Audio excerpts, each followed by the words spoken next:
undecided. Congresswoman Claudia Tenney is getting more support from the Trump family.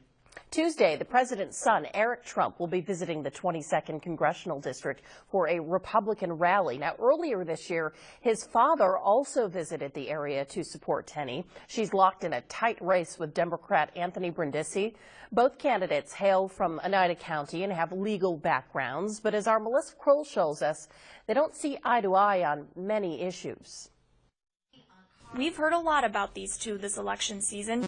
Democrat Anthony Brindisi hoping to take the 22nd Congressional District seat. Incumbent Claudia Tenney hoping to hold on for another term. It's been an honor and a privilege to serve in this position, and you've heard me say that before. Every day I go to Washington, I know that I'm fighting for my community. It's a fight Brindisi wants in on. We have an opioid crisis, we have constant attacks on Social Security and Medicare, and we need people right now sitting down, working on both sides of the aisle to try and solve some of these problems. Brindisi was elected to the Assembly in 2011, spending time fighting for many causes, including those affecting seniors, teachers, and students. He's frustrated with what he sees at the nation's capital. Rising premiums for people's health insurance, a constant attack on folks with pre-existing conditions, a tax bill that benefits mostly the top 1% in this country. Tenney previously represented the 101st Assembly District. She's also a small business owner and mother of a U.S. Marine.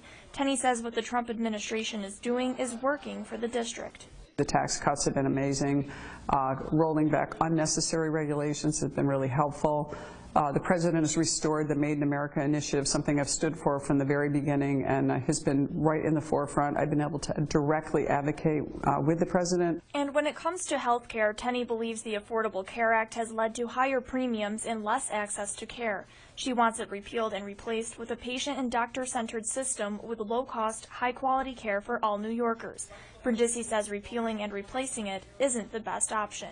We can come up with some bipartisan solutions to fix the Affordable Care Act instead of what they tried to do in Washington, which is repeal it altogether and kick millions of people off of their health insurance. Both say they just want the best for their communities. I live across the street from the house I grew up in, so I literally live in the same neighborhood. My son went to the same schools, rode the same bus line, and this community means a lot to me. And in a race riddled with attacks, ultimately both candidates say they remain cordial with each other. In Oneida County, Melissa Kroll, Spectrum News.